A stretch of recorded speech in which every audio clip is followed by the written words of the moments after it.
Good evening and thank you for joining us for KREM 2 News 10 at 10, where we give you more news in less time. We start tonight with some breaking news. Spokane police searching for a suspect in North Spokane at this hour. They say a teenager was shot in the back, but they're still trying to piece together the exact circumstances. It all happened at around 7 tonight near North Nevada and East Koza Drive. We spoke with police within the last 2 hours. They told us the initial report stated that a teenager was playing with a gun and shot himself accidentally. But they say when they arrived at the scene, that was not the case. They told us a teenager was shot in the back, then taken to the hospital, but their condition is not known right now. We do know, though, police are around the area as we speak, searching for a suspect. We do have a crew at the scene right now working to confirm more details. We'll bring you an update just as soon as we learn more. A University of Idaho student says he was attacked by a group of other students, including some vandal football players. That student's family is now asking for answers. The Reed family says back in February, a group of 40 to 50 students showed up uninvited to their son Timmy's house off campus. Timmy had been planning on hosting a party that night, but when the group showed up, Timmy's dad says he asked them to leave. Then he says they punched him, knocking him unconscious. Again, this was back in February. Well, now Timmy's dad says the university is dragging their feet on the investigation. Nicole Hernandez reports tonight. It's very devastating as a parent. It's been 10 weeks since Nick Reed got the call about his son. We found out the next morning, February 11th. Found out their son, Timmy, woke up looking like this. He'd asked them to leave, and 20 or 30 seconds in, he was cold-cocked and knocked unconscious and broke his nose. Nick was surprised by the whole situation. He's just a nice kid, never been in a fight in his entire life. The family's lawyer says the week before this fight, someone in Timmy's fraternity got into a scuffle with a vandal football player. They say that could be why the group showed up that night, for some sort of revenge. Nothing that Timmy did incited those 40 or 50 football players or athletes that show up at his house. He had nothing to do with anything the week previous. Since the university and police have been investigating. I know the police investigation is ongoing, but we feel like the university could have done more. The University of Idaho said today they are taking this seriously. They said, quote, anytime the safety of any students comes into question, we are deeply concerned and work to understand the facts and take action accordingly. The Moscow police also updated us today, saying they still have one more search warrant they need to serve in their investigation. In the meantime, the Reeds are waiting for more concrete answers. Psychologically, it's been tough for us and him.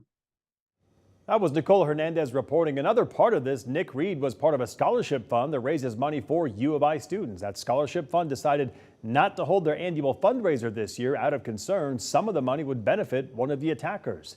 Nick Reed says he was not part of that decision and actually resigned from his position with the organization.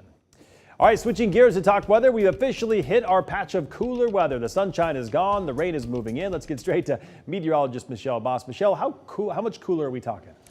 It's not going to be a huge cool down, but we were well above average today in the mid 60s. 66 was our high today, and we're looking at highs generally in the upper 50s to lower 60s throughout the next several days. So it will be a little bit cooler, and just to add to that, we'll likely see a few showers as well. But currently 56 in Spokane, low 50s across the Idaho Panhandle, upper 50s in central Washington, and it's been kind of the cool spot over the last 6 hours. The Palouse right now seeing temperatures right now only in the upper 40s. A little bit breezy this afternoon. The winds have come down somewhat, but do expect it to be on the breezy side tomorrow as well. Those southwesterly winds at 10 to 15 miles per hour.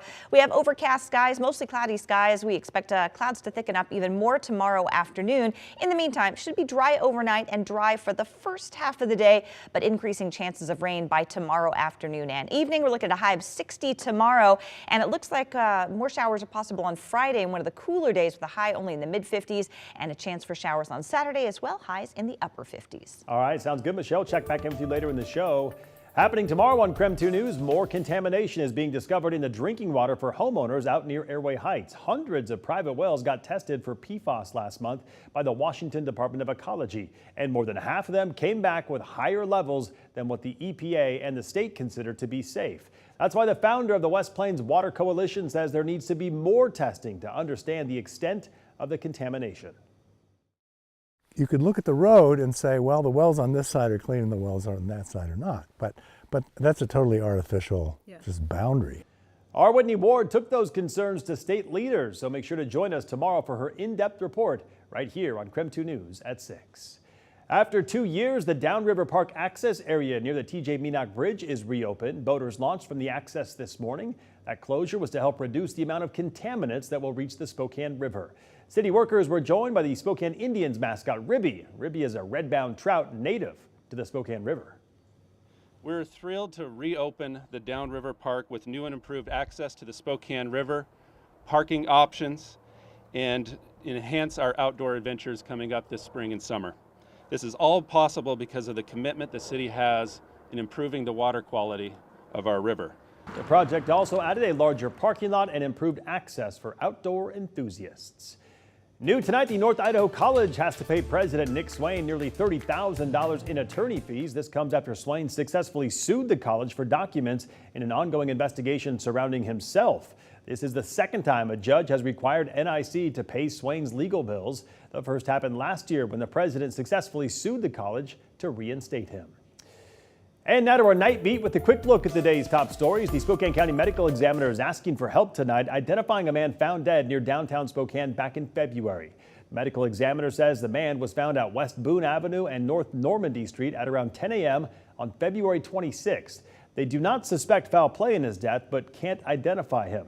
He had no ID on him, and dental records and DNA testing are not giving any results. So take a look at your screen. Here are some of his belongings: a Milwaukee knife sheath, a black metal chain necklace, and a black and white earbuds. He was also wearing a Dragon Ball superhero white graphic t-shirt, a black knit hat, 2 jackets, including a brown zip-up jacket and gray zip-up jacket as well. He was also wearing green and black camo cargo shorts with black tennis shoes.